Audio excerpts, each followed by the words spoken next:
அனைவருக்கும் வணக்கம். கோவை என்றால் சிறுவாணி இனிக்கும், கொங்கு தமிழ் மணக்கும், மேற்கு மலை சாரல் வந்து மெல்ல நனைக்கும், இங்கு உழைக்கும் தோள்களை ஒரு சேர இணைத்தால் இந்தியாவில் இன்னொரு இமயம் பிறக்கும்.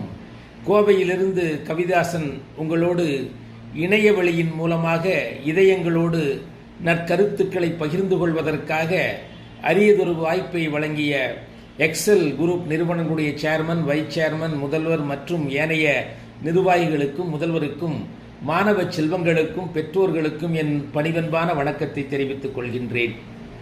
வாழ்க்கையில் சாதனை படைக்க வேண்டும் என்பதற்காக எக்ஸல் குரூப்பில் சேர்ந்திருக்கிற மாணவ நண்பர்களை சிறப்பாக வணங்குகிறேன்.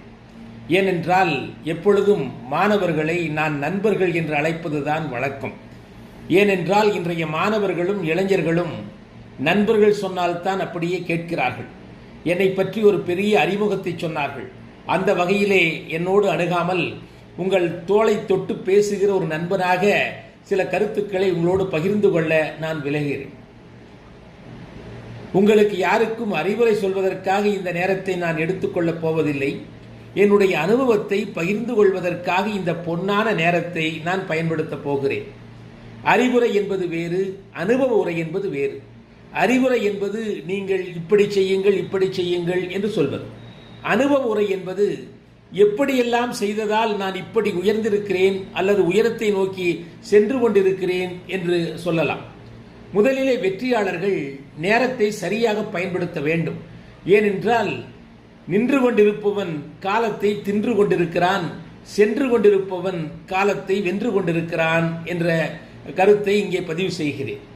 உங்களை நண்பர்கள் என்று சொல்லி அழைத்ததற்காக நான் மீண்டும் ஒரு முறை மகிழ்ச்சி அடைகிறேன். அதனால்தான் நான் கூட என்னுடைய ஒரு புத்தகத்தில் நான் குறிப்பிட்டேன், உப்பில்லாமல் கூட உயிர் வாழலாம், ஆனால் நல்ல நட்பில்லாமல் உயிர் வாழ முடியாது. நல்ல நட்பு எது என்று கேட்டால், கண்ணீரை துடைப்பவன் அல்ல நல்ல நண்பன், கண்ணீரே வராமல் தடுப்பவன் தான் நல்ல நண்பன். அப்படி கண்ணீரே வராமல் தடுக்கக்கூடிய நண்பர்கள் எத்தனை பேர் இருக்கிறார்கள் என்று எனக்கு தெரியாது. ஆனால் என்னை பொறுத்தவரையில் கண்ணீரே வராமல் தடுக்கக்கூடிய ஒரே ஒரு நண்பன் கல்விதான், எஜுகேஷன் தான், அறிவுதான் என்று உறுதியாக சொல்ல முடியும். கல்விதான் நம்முடைய கண்ணீரை வராமல் தடுக்கக்கூடிய நல்ல நண்பன். நீங்கள் பள்ளிகளில் எல்லாம் படித்து முடித்துவிட்டு இப்பொழுது கல்லூரியிலே சேர்ந்திருக்கிறீர்கள். அதுவும் சீரும் சிறப்புமிக்க ஒரு பெரிய கல்லூரியில் நீங்கள் சேர்ந்திருக்கிறீர்கள். பல முறை அந்த கல்லூரிக்கு நான் வந்திருக்கிறேன். அதனுடைய சேர்மன் அவர்களும், வைஸ் சேர்மன் அவர்களும் மற்றும் அவருடைய குடும்பத்தாரும் என் மீது அளவு கடந்த அன்பும் மரியாதையும் பாசமும் வைத்திருப்பவர்கள். சேலம் செல்லுகிற போதெல்லாம் கல்லூரிக்குள் வர வேண்டும் என்ற ஆசை எனக்கு இருக்கும். நேரமின்மையின் காரணமாக விரைந்து செல்கிற வேலையாக என்னுடைய வேலை இருக்கும். என்றாலும் நேரிலே சந்திக்க முடியாவிட்டாலும் இணையதளத்தின் மூலமாக உங்களோடு பேசுகிற வாய்ப்பை நான் பெரிதும் மகிழ்வாக நான் கருதுகிறேன். வாழ்க்கையை நான் பார்க்கிறேன், யாருமே பிறக்க வேண்டும் என்று ஆசைப்பட்டு பிறக்கவில்லை, என்னை உட்பட. பிறந்து விட்டோம் என்று வாழ்ந்து கொண்டிருக்கிறோம். பிறந்து விட்டோம், மீண்டும் இந்த மண்ணில் வந்து பிறப்பெடுப்போம் என்பதில் ஒரு உறுதி இல்லை. பிறந்து விட்டோம் என்கின்ற காரணத்தால் பெயரளவில் வாழ்வதில் ஒரு பயனும் இல்லை. வாழ்க்கை எனும் சோலையிலே வசந்த மலர் பறிக்கணும், நாம் வாழ்ந்தோம் என்ற முத்திரையை வரலாற்றிலே பதிக்க வேண்டும் என்ற எண்ணத்தை உள்ளத்தில் விதைத்தால் மட்டுமே போதும், வேறு எதுவும் செய்ய வேண்டியதில்லை. ஆக அந்த ஒரு எண்ணம் வாழ்க்கையை மாற்றிவிடும். மழைத்துளி மேலே இருந்து கீழே விழுகிறது, அது சூடான தோசைக்கல் மேலே விழுந்தால் சொய் சொய் என்று ஆவியாக போய்விடும். அதே மழைத்துளி நிலத்திலே விழுந்தால் ஆறாக ஓடும். ஆனால் அந்த மழைத்துளி சிற்பிக்குள் விழுந்தால் முத்தாக மாறிவிடும். இதுதான் வாழ்க்கையினுடைய கற்றுக்கொள்வதுடைய அனுபவம். Learning is a continuous process. If you want to learn, you have to listen. When you listen, you can learn. When you learn, you can grow. When you grow, you can achieve your goal என்று உறுதியாக சொல்ல முடியும். சிலரெல்லாம் முதல் தலைமுறை பட்டதாரிகளாக வந்து சேர்ந்திருக்கலாம். உங்களுடைய பெற்றோர்கள் எல்லாம் 1000 காலத்து ஆசை கனவுகளை அடிமனதில் சுமந்து கொண்டு உங்களுக்காக ஆலைகளிலும் தொழிற்சாலைகளிலும் வயல் வரப்புகளிலும் வேலை செய்து உங்களை படிக்க அனுப்பலாம். ஆக உங்களுக்கென்று ஒரு லட்சியத்தை உருவாக்கி சொல்ல வேண்டும். அதுதான் அப்துல் கலாம் சொன்னார், கனவு காணுங்கள் என்று. கனவு காணுங்கள் என்று சொன்னால் 5 ஆண்டுகளுக்கு பிறகு, 10 ஆண்டுகளுக்கு பிறகு, 20 ஆண்டுகளுக்கு பிறகு என்னுடைய வாழ்க்கை எப்படி இருக்க வேண்டும் என்று ஒரு லட்சிய கனவாக இருக்க வேண்டும். மேலும் கலாம் சொன்னார், அழகை பற்றி கனவு காணாதே, அது அழிந்துவிடும். இளமையில் அழகை பற்றிய கனவுகள் ஆயிரம் ஆயிரம் நமக்கு வந்து கொண்டிருக்கும். அதற்குத்தான் அப்துல் கலாம் அவர்கள் அழகாக சொன்னார்கள், அழகை பற்றி கனவு காண்காதே, அது அழிந்துவிடும். லட்சியத்தை பற்றி கனவு காண், அது உன்னை அழகாக மாற்றிவிடும் என்று சொன்னார். ஆகவே நமக்கென்று ஒரு லட்சிய கனவு இருக்க வேண்டும். 5 ஆண்டுகளுக்கு பிறகு, 10 ஆண்டுகளுக்கு பிறகு, 20 ஆண்டுகளுக்கு பிறகு என்னுடைய வாழ்க்கை எப்படி இருக்க வேண்டும் என்று சிந்திக்க வேண்டும். காற்றடிக்கிற திசையிலே செல்வதற்கு நாம் ஒன்றும் தூசல்ல, சருகல்ல. காற்றையே திசை மாற்றுகிற சூறாவளி என்று நீங்கள் நினைத்தால் முடியும். 3 ஆப்பிள்கள் உலகத்தின் தலைவிதியை மாற்றியது நண்பர்களே. ஒன்று ஆதாம் ஏவாள் சாப்பிட்ட ஆப்பிள். 2வது ஆப்பிள் ஐசக் நியூட்டனுடைய ஆப்பிள். ஆப்பிள் பழம் மேலே இருந்து கீழே விழுந்தது. எல்லாரும் எடுத்துட்டு சாப்பிட்டா பழுத்துதா பழுக்கலையா சொத்தையான்னு ஒருத்த மட்டும் கேட்டா இந்த பழம் ஏன் மேலிருந்து கீழே விழுந்துச்சுன்னு. ஐசக் நியூட்டன் புவியீர்ப்பு விசையை கண்டுபிடித்தான். அதற்கு பிறகு விஞ்ஞானத்தில் புரட்சி வெடித்தது, விமானங்கள் பறந்தது. 3வது ஆப்பிள் ஸ்டீவ் ஜாப்ஸுடைய ஆப்பிள் கம்ப்யூட்டர் கார்பரேஷன். உள்ளங்கையில் உலகம் வந்தது ஐபோன். இந்த 3 ஆப்பிள்கள் உலகத்தின் தலைவிதியை மாற்றியதைப் போல ஒரே ஒரு வார்த்தையில் நம்முடைய வாழ்க்கையை மாற்றிவிடலாம் நண்பர்களே. அந்த வார்த்தை என்ன என்று கேட்டால், இது என்னடா வாழ்க்கை என்று சொல்லாமல் இது என்னோட வாழ்க்கை என்றால் வாழ்க்கை மாறிவிடும். இது என்னோட வாழ்க்கை. This is my life, I will make it great. ஒவ்வொரு நாளும் காலையிலே படுக்கையிலிருந்து எழுந்ததும் நீங்கள் மனதிற்குள் சொல்ல வேண்டிய தன்னம்பிக்கை தாரக மந்திரம் இதுதான். This is my life, I will make it great. I have only one life, I will make it great. This is my life, I can only make it great. இது என்னுடைய வாழ்க்கை. இந்த வாழ்க்கையை சிறந்த வாழ்க்கையாக மாற்றுவது என்னுடைய வேலை என்று நீங்கள் நினைத்தால் போதும். அப்படி வாழ்க்கையை மாற்றி அமைக்க முடியுமா சார் என்று கேட்டால் நிச்சயமாக முடியும். அப்படி மாற்றி அமைத்துக் கொண்டவன் தான் நான். நான் ஒரு ஏழை விவசாய குடும்பத்தில் பிறந்தவன். என்னுடைய பெற்றோர்கள் எல்லாம் பெரிய படிப்பாளிகள் அல்ல, நான் தான் முதல் தலைமுறை படிப்பாளி. எங்க அப்பா என்ன செஞ்சாரு, தினசரி செய்தித்தாளை கிழிக்க சொன்னார். டேட்டை கிழிக்கணும். இப்படியே டேட்டை கிழிக்க அந்த காலண்டர் ஒரு நாள் என்னிடம் பேசியது. டெய்லி வந்து என்ன கிழிக்கிறியே, நீ என்ன கிழிச்சின்னு கேட்டுச்சு. அதுதான் எனக்கு ஏற்பட்ட முதல் அவமானம். அதற்கு பிறகு நான் ஓட ஆரம்பித்து விட்டேன். அந்த ஓட்டம் தொடர்ந்து ஓடிக்கொண்டே இருக்கிறோம். ஏனென்றால் சென்று கொண்டிருப்பவன் வென்று கொண்டிருக்கிறான். இந்த நேரத்தில் டேக் ஹோம் மெசேஜாக ஒன்றை சொல்லுகிறேன், நீங்கள் எழுதி உங்களுடைய வீட்டிலே ஒட்டி வைத்துக் கொள்ளுங்கள். என்ன என்று கேட்டால், உயரம் என்றால் எவரெஸ்ட், உயர வேண்டும் என்றால் நெவர் ரெஸ்ட். உயரம் என்றால் எவரெஸ்ட், உயர வேண்டும் என்றால் never rest. If you rest you will become rust, then become dust. உலகத்திலேயே நாம் இந்தியாவில் பிறந்திருப்பது பெரிய பாக்கியம் என்று நினைக்க வேண்டும். India is the land of opportunity. நீங்கள் எதை வேண்டுமானாலும் செய்யலாம். எந்தையும் தாயும் மகிழ்ந்து உலாவி இருந்தது மின்னாடே, அவர் சிந்தையில் 1000 எண்ணம் வளர்ந்து சிறந்தது மின்னாடே என்று மகாகவி பாரதி பேசுவார். எல்லா நாட்டை விட தமிழ்நாட்டுக்கு என்று ஒரு சிறப்பு இருக்கிறது. அது என்ன சிறப்பு என்று கேட்டால், கல்வி சிறந்த தமிழ்நாடு. கல்வி சிறந்த தமிழ்நாடு, புகழ் கம்பன் பிறந்த தமிழ்நாடு, வள்ளுவன் தன்னை உலகினுக்கே தந்து வான்புகழ் கொண்ட தமிழ்நாடு, நெஞ்சை எள்ளும் சிலப்பதிகாரம் என்று ஒரு மணி யாரம் படைத்த தமிழ்நாடு. இப்படிப்பட்ட தமிழ்நாட்டிலே நான் பிறந்திருக்கிறேன் என்று பெருமை கொள்ள வேண்டும். இப்படி பெருமை கொண்டு விட்டு நாம் முன்னேறுவதற்கு என்ன வேண்டும் என்றால் முயற்சிகள் செய்ய வேண்டும். தொடர்ந்து முயற்சி செய்ய வேண்டும். படுத்து கிடக்கிற சோம்பேறிக்கு பகல் கூட இரவுதான்.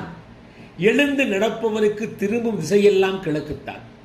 ஆற்றிலே போய் பார்த்தால், தண்ணீர் ஓடுகிற ஆற்றிலே போய் பார்த்தால் செத்த மீன்களைத்தான் தண்ணீர் இழுத்துச் செல்கிறது.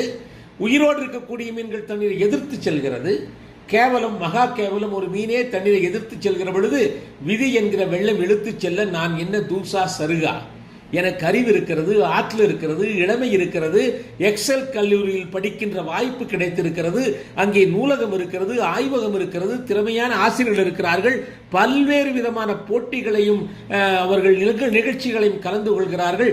இந்த வாய்ப்பை பயன்படுத்தி நான் முன்னேற வேண்டும் என்று நினைக்க வேண்டும்.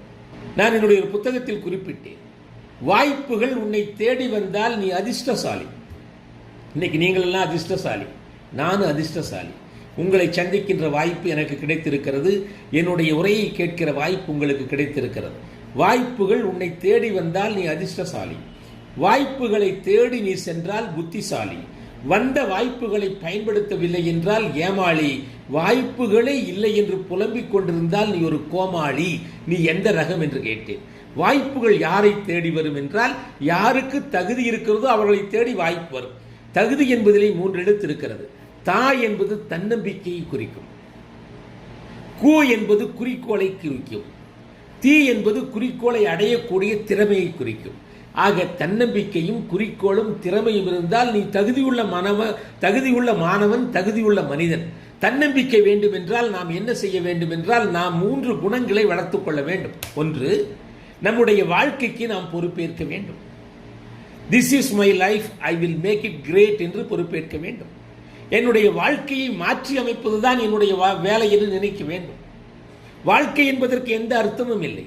ஆனால் வாழ்க்கைக்கான அர்த்தத்தை உண்டாக்குகிற வாய்ப்பை வாழ்க்கை கொடுக்கிறது. Life doesn't have a meaning by itself, but it gives an opportunity to create a meaning for your life. நம்முடைய வாழ்க்கைக்கு அர்த்தத்தை நாம் தான் உருவாக்க வேண்டும்.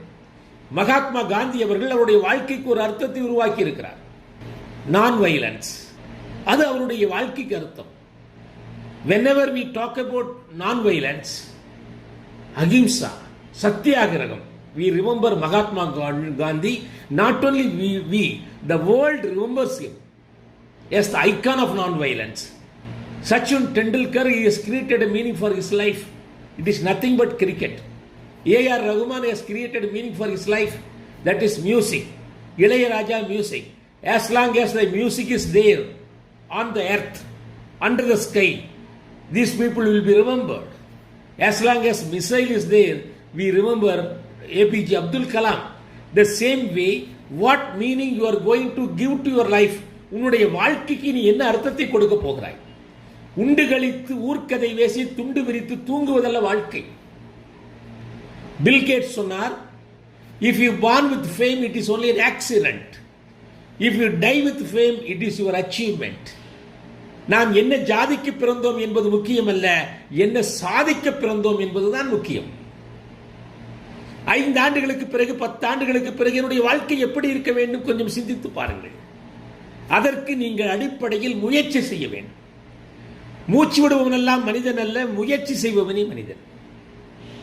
நகர்ந்து கொண்டிருந்தால் தான் நதி அழகாக இருக்கிறது, வளர்ந்து கொண்டிருந்தால் தான் செடி அழகாக இருக்கிறது. அதுபோல முயன்று கொண்டு முன்னேறி கொண்டிருந்தால் தான் மனிதனால் அழகாக இருக்க முடியும். மூச்சு விடுபவன் எல்லாம் மனிதன் அல்ல, முயற்சி செய்பவனே மனிதன். முயலும் வெல்லும், ஆமையும் வெல்லும், முயலாமைதான் வெல்லாது. இத்தனை நாட்கள் நீங்கள் சாதாரண மாணவனாக இருந்தால் நீங்கள் சாதிப்பதற்கு லாயக்கற்றவர்கள் என்று பொருள் அல்ல. என்ன பொருள்? உங்களுடைய முயற்சியும் பயிற்சியும் போதவில்லை என்று பொருள். நான் கல்லூரியிலே சேருகிற வரை கோவை அரசு கலை கல்லூரியில் படித்தேன். அதிலே சேருகிற வரை நான் ஒரு சாதாரண மாணவனாகத்தான் இருந்தேன். ஒரு பேச்சாளர் இலாசை கந்தசாமி என்ற பேராசிரியர் வேளாண்மை பல்கலைக்கழகத்திலிருந்து எங்களுக்கு வந்து பேசினார். அவர் ஒரு கேள்வியை கேட்டார். செருப்பு தேய்க்கிற ஒரு தொழிலாளி கூட 10 ரூபாய் சம்பாதிக்க முடியும் என்ற தன்னம்பிக்கையோடு அவன் வேலையை செய்கிறான். உனக்கு தன்னம்பிக்கை இருக்கிறதா என்று கேட்டார். பெற்றோருடைய ரத்தத்தை நீ உறிஞ்சி குடிக்கிறாய் என்று சொன்னார். அதுதான் என்னை தூக்கிவிட்டது. ஆக நீங்கள் நினைத்தால் உங்களுடைய வாழ்க்கையை மாற்ற முடியும். நான் என்னுடைய சென்னை பல்கலைக்கழகத்தில் BA பட்டப்படிப்பில் முதல் மாணவனாக இருந்து தங்கப்பதக்கம் பெற்றேன். என்னுடைய MA சோஷியல் ஒர்க்கை PhD ஆர்ட்ஸில் பெற்று அதிலும் முதல் மாணவனாக வந்தேன். சட்டத்தில் வந்தேன் என்று ஒவ்வொரு நிலையிலும் வர முடிந்தது. நாம் முன்னேறவில்லை என்றால் நம்முடைய முயற்சிகள் போதவில்லை என்று அர்த்தம். ஒருவன் கடலுக்குள் மூழ்கி முத்தெடுக்காமல் வந்தால் கடலுக்குள் முத்தில்லை என்று அர்த்தம் அல்ல, அவனுடைய முயற்சிகள் போதவில்லை என்று அர்த்தம். முயற்சியும் பயிற்சியும் தொடர்ச்சியாக இருந்தால் சாதாரண மனிதனும் சாதனையாளன் ஆகலாம். ஒருத்தர் ஊர் ஊரா போய் சொல்லியிருக்கான், உலகமெல்லாம் போய் சொல்லியிருக்கான். என்ன சொன்னான்? இதுவரையில் என்னை ஓட்டப்பந்தயத்தில் யாருமே தோக்கடிக்கல உலகமெல்லாம் சொல்லியிருக்கான். எல்லாரும் கேட்டாங்களா அப்படியே அப்படியே அப்படியாடு.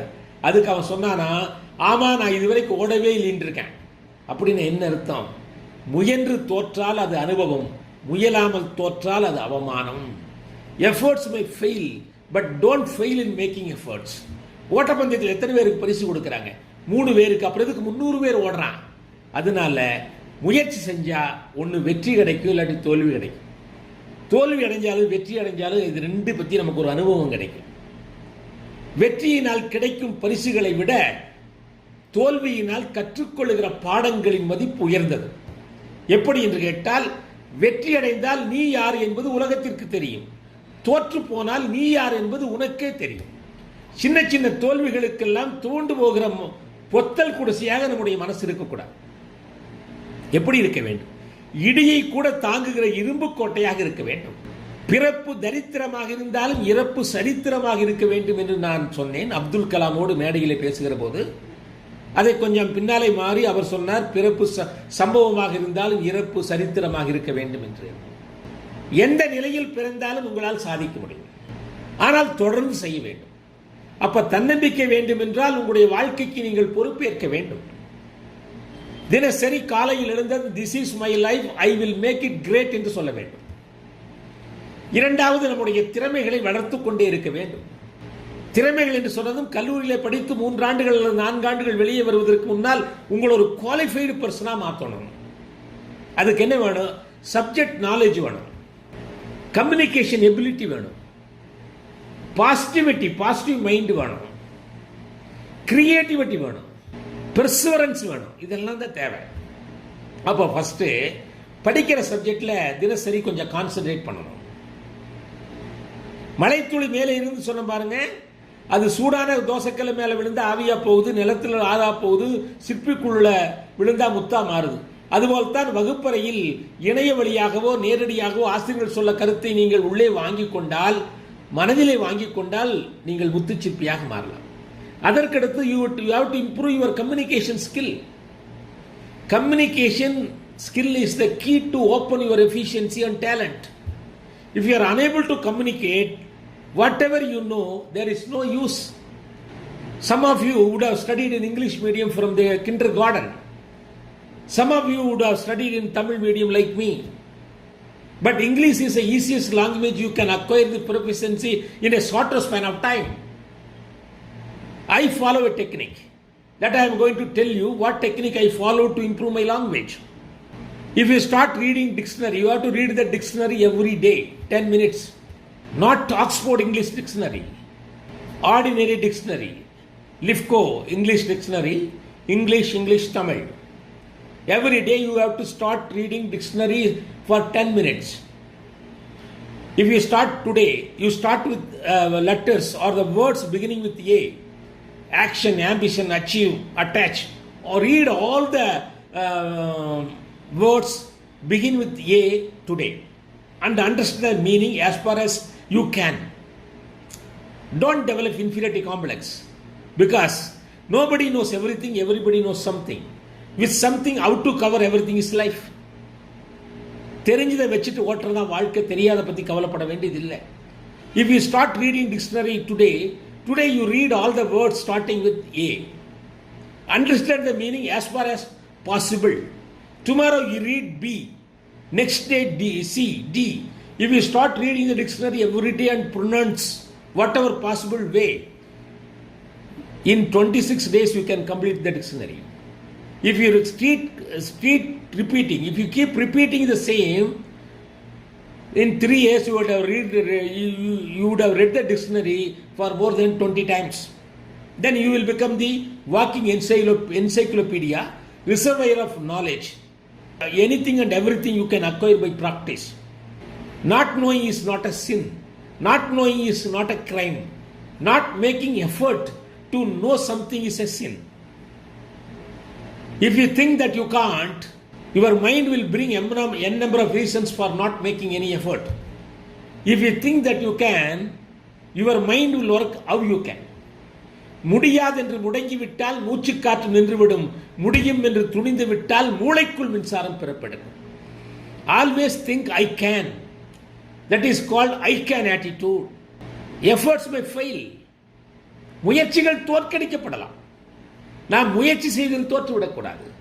அந்த முயற்சி எங்கே தொடங்கணும் என்றால், காலையில் படுக்கையிலிருந்து எந்திரிக்கிறதுலேயே முயற்சி தொடங்கணும். 5 மணிக்கு எழுக்கணும். நாங்கள்லாம் ராமகிருஷ்ணா மிஷன் வித்யாலயத்தில் பெரியநாயக்கம்பாளையத்தில் ஸ்கூலிங் படித்தோம். 4:45 எழுப்பிட்டுருவாங்க. அது இன்னும் தொடருது. படுக்கையிலிருந்து எந்திரிக்கலே ஜெயிக்க முடியல, வாழ்க்கையில் ஜெயிக்க முடியுமா? கொஞ்சம் நினைச்சு பாருங்க. போர்வைக்குள் போராட்டமா? 3 மணிக்கு எழுந்திருப்பவன் முனிவன், 4 மணிக்கு எழுந்திருப்பவன் ஞானி, 5 மணிக்கு எழுந்திருப்பவன் அறிஞன், 6 மணிக்காவது எழுந்திருப்பவன் மனிதன். இப்படி ஒரு காலேஜில் சொன்னதை ஒருத்தன் கேட்டான், 7 மணிக்கு எந்திரிச்சா சார் யாருன்னு? அது காட்டெருமை அப்படின்னு. ஒருத்தன் 8 மணி கேட்டான், அது காட்டு பண்ணினேன். விலங்குகளை கேவலப்படுத்துறதுக்காக நான் சொல்லலை, ஒரு உதாரணத்துக்காக சொன்னேன். தயவு செஞ்சு தப்பாக நினச்சிக்காதீங்க. அப்போ முயற்சிகள் வேணும். அப்போ உங்களுடைய ஸ்கில் இம்ப்ரூவ் பண்ணணும். You have to improve your language skill and communication skill. There are so many YouTubes, free YouTubes are available. If you listen to it for 10 minutes a day, after 3 months you will become master in any language. Learn as many as language you can. Bharati knows more than 10 languages. He was fluent in English. He has written a book in English, Agni and other essays. அவருக்கு French தெரியும். பாண்டிச்சேரியில் போய் அங்கே இருந்தார். வெள்ளக்காரன் துரத்துறான்னு French பிரதேசத்தில் போயிருந்தார். அங்கே தான் பாரதிதாசன் கனகு சுப்ரபத்ரத்தினம் அவரை பார்க்குறார். அப்பொழுது அவர் முதல் எழுதுகிறாரு, எங்கு காணினும் சக்தியடா 7 கடல் உனது 7 கடல் நின் வண்ணமடான்னு எழுதுகிறார். He knows French. Bharathiyar knows Bengali. அவர் வெஸ்ட் பெங்கால் போனார் கல்கத்தாவுக்கு சிஸ்டர் நிவேதியை பார்க்கறதுக்காக. அவங்க தான் விவேகானந்தருடைய சிசி. அங்கே பெங்கால் படிச்சிட்டார். அவருக்கு தெலுங்கு தெரியும். அதனால தான் சுந்தர தெலுங்கினில் பாட்டி சேர்த்துன்னு கீர்த்தனைகளை சொல்கிறார். மலையாளம் தெரியும், கன்னடம் தெரியும், ஹிந்தி தெரியும், சான்ஸ்கிரிட் தெரியும். இத்தனை மொழிகள் தெரிந்த பிறகுதான் பாரதி சொன்னார், யாமறிந்த மொழிகளிலே தமிழ் மொழி போல் இனிதாவது எங்கும் காணோம் என்று. எல்லா மொழியையும் வாசியுங்கள், தாய்மொழியை சுவாசியுங்கள், இதுதான் என்னுடைய வேண்டுதல். You should be able to express your self. ஒரு இன்டர்வியூ போனால் தமிழ் ஆகட்டும், இந்தி ஆகட்டும், இங்கிலீஷ் ஆகட்டும் பழகிக்கலாம். நான் தமிழ் கவிஞனாக இருந்தால் எல்லா மொழிகளையும் வாசிக்க சொல்கிறேன். அதனால பாரதி சொன்னார், பிற நாட்டு நல்லறிஞர் சாஸ்திரங்கள் தமிழ் மொழியில் பெயர்த்தல் வேணும்னா பிற நாட்டு மொழியை தெரியல எப்படி மாற்ற முடியும்? எல்லா மொழியும் தமிழ் ஆழமாக படிங்க. சில பேர் தமிழில் தற்குறியாக இருப்பான், ஆங்கிலத்தில் அறகுறையாக இருப்பான். என்ன பிரயோஜனம்? Learning is a joy. In learning there are 4 stages brothers. 1 information learning, 2வது இன்டகிரேட்டட் லேர்னிங், 3வது இன்ஸ்பிரேஷன் லேர்னிங், 4வது எம்பவர்மெண்ட் லேர்னிங். இந்த 4 லெவல் லேர்னிங். இன்ஃபர்மேஷன் லேர்னிங்னா எல்லாத்தையும் படிச்சுட்டு மறந்துடுது. நம்ம நாட்டில் 3 கல்வி முறை இருக்கு. எஜுகேஷன் ஃபார் எக்ஸாமினேஷன், பரீட்சை எழுதிட்டு மறந்துடுது. எஜுகேஷன் ஃபார் எம்ப்ளாய்மெண்ட், வேலைக்கு போனதையும் மறந்துடுது. எஜுகேஷன் ஃபார் லைஃப், 3 நம்ம படிக்கணும். பரீட்சையில் பாஸ் பண்ணுறதும் கற்றுக்கணும், வேலைக்கு போகிறதுக்கு திறமைகளையும் வளர்த்துக்கணும், நல்ல வாழ்கிறதுக்கான திறமைகளையும் கற்றுக்கணும். அது நமக்கு வேணும். அது எக்ஸல் இன்ஜினியரிங் காலேஜில் பாசிபிள். எத்தனையோ கிளப் ஆக்டிவிட்டிஸ் இருக்கு. ஒரு கிளப் ஆக்டிவிட்டியில் உங்களுடைய திறமை வெளிக்கொண்டு வர்றதுக்கான வாய்ப்பு, அதில் போய் கலந்துக்கணும். இந்த உலக வரலாற்றை எடுத்து பார்த்தா 2 விதமான மனிதர்கள் இருக்கிறார்கள். வென்றவர்கள் இருக்கிறார்கள், வீழ்ந்தவர்கள் இருக்கிறார்கள். வேடிக்கை பார்த்தவர்கள் எந்த வரலாற்றில் இல்லை. அப்படின்னா என்ன சார் நீங்கள் சொல்கிறீங்கன்னு கேட்டால், what ever be the competition, B a participant than the spectator. வெளியில் உட்காந்து வேடிக்கை பார்க்கறதால உள்ள போ. சில பேர் அவன் சிரிப்பான், இவன் சிரிப்பான், கலாட்டா பண்ணுவான்னு உள்ள போய் கலந்துக்க மாட்டான். கவலைப்படாத. என்னை யாராவது அவமானப்படுத்தினா நான் அவன் மேலே கோவப்பட மாட்டேன், என் மேலேயே கோவப்படுவேன். என்னன்னு, இந்த நாயெல்லாம் அவமானப்படுத்துகிற அளவுக்கு நான் தரையில் கிடக்கிறேன்னு எந்திரிச்சு ஓடினால்தான் நான். உன்னை யாராவது அவமானப்படுத்தினாங்கன்னா நீ உன்மீதே கோவப்பட்டால் சிகரத்தை எட்டுவாய், அவர்கள் மீது கோவப்பட்டால் நீ சிறக்கதவை தட்டுவாய். ஆகவே அவமானப்படுகிற போதெல்லாம் ஒரு அவதாரம் எடு, வீழுகிற போதெல்லாம் ஒரு விசுருவம் எடு, புண்படுகிற பொழுதெல்லாம் புன்னகை செய். பெற்றோர்களையும் ஆசிரியர்களையும் மதித்து நடக்கக்கூடியவர்களாக முதலில் இருக்க வேண்டும். நம்முடைய பெற்றோர்கள் நம்மை விட அறிவில் குறைவாக இருக்கலாம். அவர்கள் உழைப்பை வைத்துத்தான் நம்மை உயரத்திற்கு கொண்டு வந்திருக்கிறார்கள். பெற்றோர்களை பற்றி மாற்றுத்திறனாளி மாணவன் ஒருவர் தருமபுரியிலிருந்து எனக்கு ஒரு கவிதை எழுதினார். என்ன கவிதை அது? அழகான கவிதை, ரசித்தேன். மெழுகுவர்த்திக்கு ஒளி கொடுக்க உயிரை விட்டது தீக்குச்சி. பாருங்க, தீக்குச்சி செத்து போச்சு. மெழுகுவர்த்திக்கு ஒளி கொடுக்க உயிரை விட்டது தீக்குச்சி, அதை நினைத்து நினைத்து கண்ணீர் விட்டது மெழுகுவர்த்தி. பாருங்க, அதுபோல்தான் பெற்றோர்கள் அவர்களை உருக்கி நமக்கு படிக்க அனுப்புகிறார்கள். ஆசிரியர்கள் தங்களுக்கு தெரிந்ததை எல்லாம் சொல்லிக் கொடுக்கிறார்கள். ஆசிரியர்களுக்கும் பெற்றோர்களுக்கும் என்ன வித்தியாசம் என்று கேட்டால், பெற்றோர்கள் நம்மை வெளி உலகிற்கு அறிமுகம் செய்தார்கள், ஆனால் ஆசிரியர்கள் தான் உலகத்தை நமக்கு அறிமுகம் செய்தார்கள். அதனால் தான் மாதா பிதா குரு தெய்வம் என்று சொன்னார்கள். ஆகவே எப்பொழுதும் அவர்களை மனம் கோணுகிறபடி நடந்து கொள்ளாதீர்கள். 30 லட்சம் மாணவர்களிடம் நான் ஒன்றை கேட்டிருக்கிறேன். இன்று கலந்து கொள்ளுகிற 500 மாணவர்களிடமும் அதைத்தான் கேட்கிறேன். 10 ஆண்டுகளுக்கு பிறகு 20 ஆண்டுகளுக்கு பிறகு நீங்கள் உயர்ந்த நிலைக்கு வரலாம். உயர்ந்த பதவிகளை நீங்கள் அலங்கரிக்கலாம். அரசியல் துறையில் வரலாம், அறிவியல் துறையில் வரலாம், கணித துறையில் வரலாம், ஆட்சித்துறையில் வரலாம். அப்பொழுதெல்லாம் உங்களுடைய பெற்றோர்களுக்கு வயதாகி இருக்கும். அப்பொழுது நீங்கள் என்ன செய்ய வேண்டும்? முதியோர் இல்லத்திற்கு உண்ண உணவு கொடுங்கள், உடுக்க உடை கொடுங்கள், தான தர்மங்கள் கொடுங்கள்.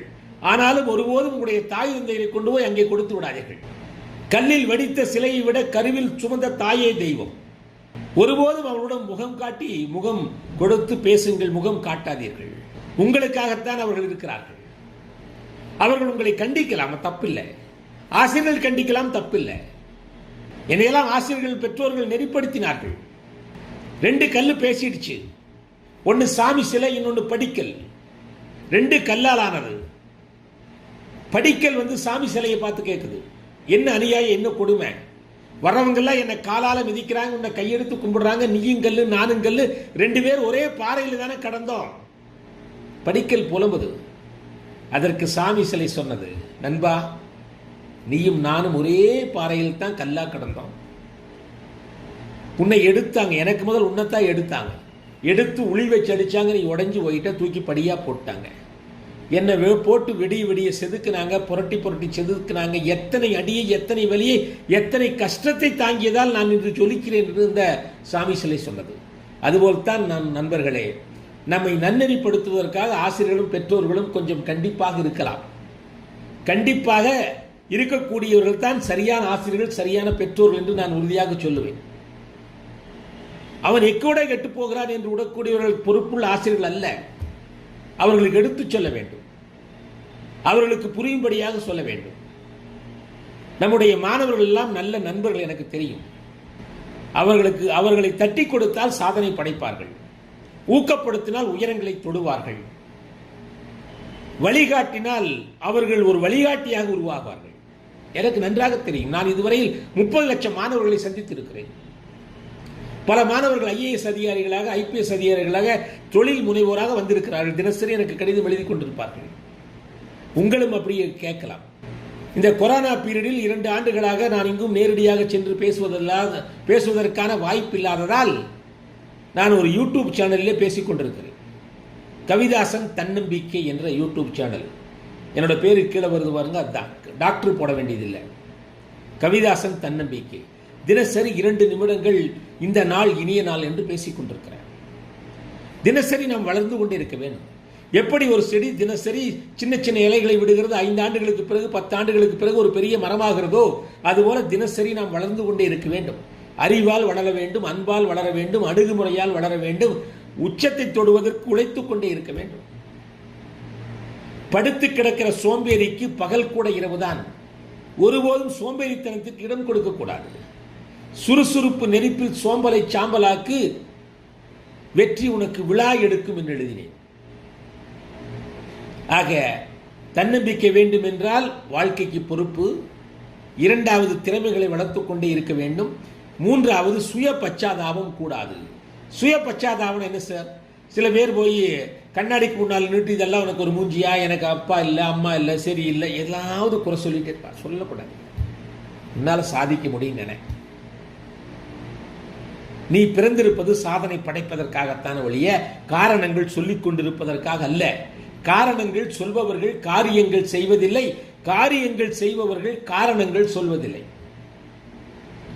கவிதாசன் தன்னம்பிக்கை என்ற யூடியூப் சேனலை சாட் பாக்ஸில் போட்டிருக்கிறேன். நீங்கள் இன்றைக்கே பார்க்கலாம், சப்ஸ்கிரிப்ஷன் பண்ணலாம், கேட்கலாம். அறிவுரை சொல்வது சிலருக்கு கசப்பாக இருக்கும், சில பேர் கேட்கறதுக்கு பிடிக்காது. அறிவுரை சொல்றது அவனுக்காக சொல்ல, நமக்காகத்தான் சொல்றான்னு புரிஞ்சுட்டா மேலே வந்துடலாம். கல்வியின் வேர்கள் கசப்பானவை என்றாலும் அதனுடைய கனிகள் இனிப்பானவை.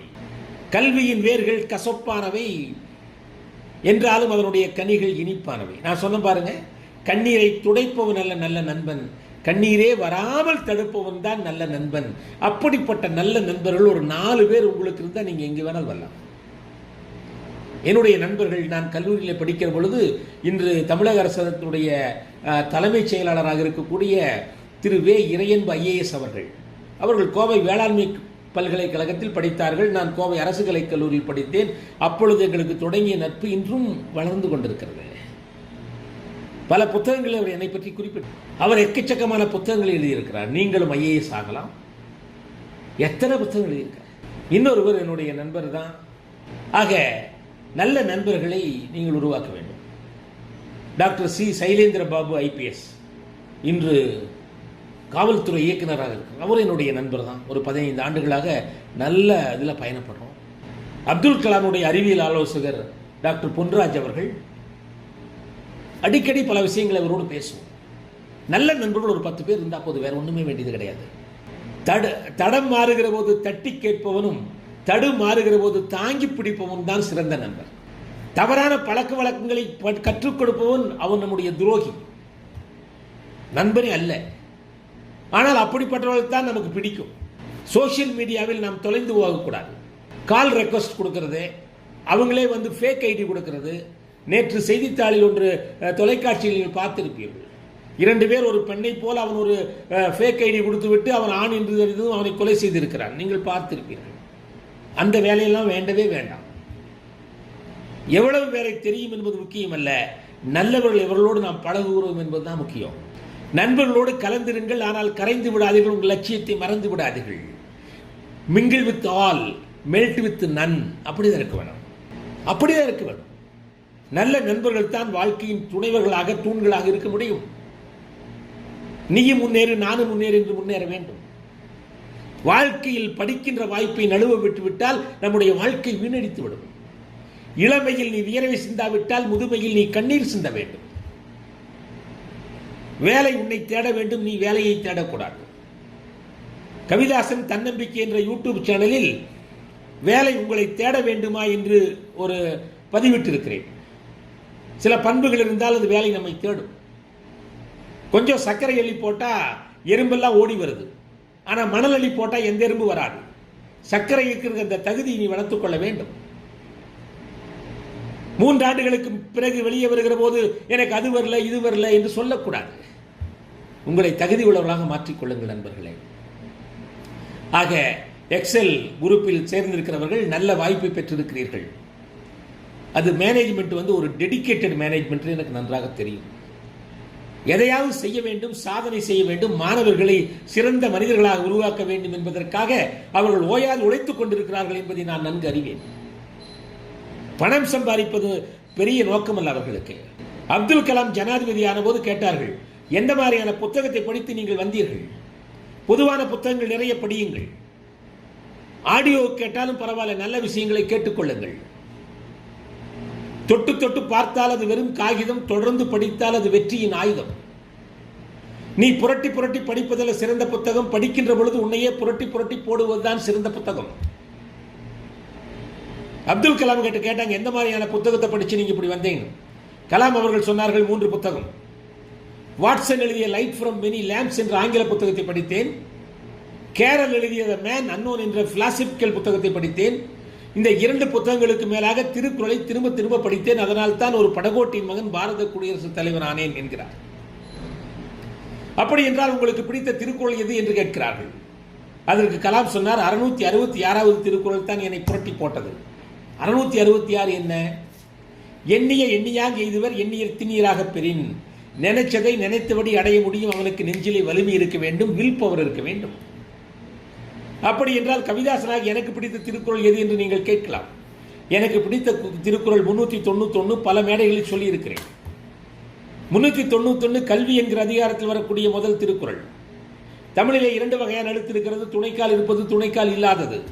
நடு என்றால் கால் இல்லை, நாடு என்றால் கால் போடுகிறோம், தாய்னா கால் போடுறோம். இந்த 391வது திருக்குறளை எங்கேயுமே துணைக்கால்கள் இல்லாத தனி எழுத்தை கொண்டு வள்ளுவர் உருவாக்கி இருக்கிறார். அது என்ன திருக்குறள் என்று கேட்டால், கற்க கசடர கற்பவை கற்ற பின் நிற்க அதற்கு தக. எங்கேயுமே துணைக்கால் கிடையாது. ஆரம்ப பள்ளியிலேயே நான் படிச்சிருந்தான். கற்க கசடர கற்பவை கற்ற பின் நிற்க அதற்கு தக. எதற்காக வள்ளுவர் துணைக்கால்களே இல்லாத தனி எழுத்தை போட்டு இந்த திருக்குறளை உருவாக்கி இருக்கிறார் என்று சிந்தித்து பார்த்தால் ஒரு உண்மை புலப்படும். என்ன என்று கேட்டால், ஒருவன் கற்க வேண்டியவற்றை கற்று அதன்படி வாழ்ந்தால் யாருடைய காலும் அவனுக்கு துணைக்காலாக தேவையில்லை. அவன் சொந்த காலில் நிற்கலாம். சொந்த காலில் நிற்க வேண்டுமா? கல்வி. கல்வி எத்தகையது? வெள்ளத்தால் அழியாது, வெஞ்சடலால் வேகாது, கள்ளத்தால் கொள்வோமெனில் முடியாது, அள்ளி அள்ளி கொடுத்தாலும் நிறையும் ஒழிய குறைவிடாது. ஆக கல்வி செல்வத்தை நீங்கள் எவ்வளவு தூரம் சேகரிக்க முடியுமோ சேகரித்துக் கொண்டே இருங்கள். ஆற்றல் மிக்கவர்களாக, அறிவு மிக்கவர்களாக, தன்னம்பிக்கை மிக்கவர்களாக, மனித நேயம் மிக்கவர்களாக, தேசபக்தி மிக்கவர்களாக நீங்கள் வர வேண்டும் என்பதற்காக அர்ப்பணித்திருக்கிற எக்ஸல் குரூப் இன்ஸ்டிடியூஷனுடைய சேர்மன், வைஸ் சேர்மன் மற்றும் அனைவரையும் அன்போடு பாராட்டி, அள்ளி வந்த கருத்துக்கள் ஏராளம் என்றாலும் அடுத்த நிகழ்வுக்கு நான் செல்ல வேண்டும் என்கிற காரணத்தினாலே நான் சொல்ல வந்த கருத்துக்களை எல்லாம் தொகுத்து, கரும்பு போல் இனிப்பாக பழகல் வேண்டும், கடலை போல் பறந்திருக்கும் உள்ளம் வேண்டும், அரும்பு போல் மணக்கின்ற நல்ல பண்பு வேண்டும், ஆராய்ந்து பேசுகின்ற ஆற்றல் வேண்டும், எறும்பு போல் சுறுசுறுப்பு கொள்ளல் வேண்டும், எஃகு போல் நெஞ்சத்தில் உறுதி வேண்டும், நரம்பு போல் முறுக்கான கொள்கை வேண்டும், நாணலை போல் நல்லவர்களுக்கு பணிதல் வேண்டும் என்ற கருத்தை முன்வைத்து வளர்ந்த பாரதம், வளமான பாரதம் உருவாக்குவோம். அதற்கு தளராத உழைப்பையும் தன்னம்பிக்கையும் உரமாக்குவோம். நேர்மை திறந்தனை நெஞ்சத்து உயிராக்குவோம். மனித நேயமே நம் வேதம் என்று உலகெங்கும் பறைசாற்றுவோம் என்று சொல்லி நீங்கள் ஓடிக்கொண்டே இருங்கள். வாழ்க்கையில் வெற்றி அடைவதற்கும் சாதிப்பதற்கும் கடிகாரத்தின் முள்ளைப் போல ஓடிக்கொண்டே இருக்க வேண்டும். கடிகாரத்தின் முள்ளைப் போல ஓட வேண்டும் என்று சொன்னதும் மணிமுள்ளைப் போல மந்தமாகல்ல, நொடிமுள்ளை விட வேகமாக ஓட வேண்டும். அப்பொழுதுதான் வெற்றிகளை குவிக்க முடியும் என்று வாழ்த்தி, உங்களுடைய முயற்சியே மூலதனமாகட்டும், முயற்சியே மூலதனமாகட்டும், கல்வியே உங்களுடைய அஸ்திவாரமாகட்டும் என்று சொல்லி என்னுடைய அலைபேசி எண்ணை உங்களுக்கு அன்போடு தர விரும்புகிறேன். அதை நீங்கள் நோட் பண்ணிக்கலாம். 98946, ஐ ரிப்பீட், 98946-83013, 98946-83013. இதில் உங்களுடைய கருத்துக்களை கூறலாம், கேட்கலாம். வாட்ஸ்அப்பில் காலையில் 6லிருந்து 7 வரைக்கும் மாணவர்கள் நீங்கள் என் கூட பேசலாம். முதல்லலாம் 5 மணிக்கு வச்சுருந்தேன். கொரோனா பீரியடில் கொஞ்சம் தள்ளி வச்சுட்டேன். ஏன்னா இந்த கொரோனா எல்லாத்தையும் முடக்கி போட்டுடுச்சு. நேரடி வகுப்புகள் எல்லாம் வீட்டில் இருக்கிறோம். விரைவில் அரசாங்க நேரடி வகுப்புகளை தொடங்கும். நீங்கள் அந்த கொரோனா அரசாங்கம் சொல்கிற விதிமுறை தயவு செஞ்சு கடைப்பிடிங்க. மாஸ்க் அணிவது, கைகளை சானிடைசர் பண்ணிக்கொள்வது, நீங்கள் முகக்கவசம் அணிவது. இப்போ நான் பேசுகிற போது தனியாக என்னுடைய அறையில் இருக்கிறதுனால முகக்கவசம் இல்லாமல் பேசுகிறேன். இல்லாட்டி முகக்கவசம் போட்டுக்கொண்டு தான் பேசுவோம். அதனால் உங்களுக்கு சொல்கிறேன். ஏன்னா கண்ணுக்கு தெரியாத அந்த கிருமி உனக்குள்ளும் இருக்கலாம், எனக்குள் இருக்கலாம். ஆகவே எச்சரிக்கையாக நாம் இருக்க வேண்டும்.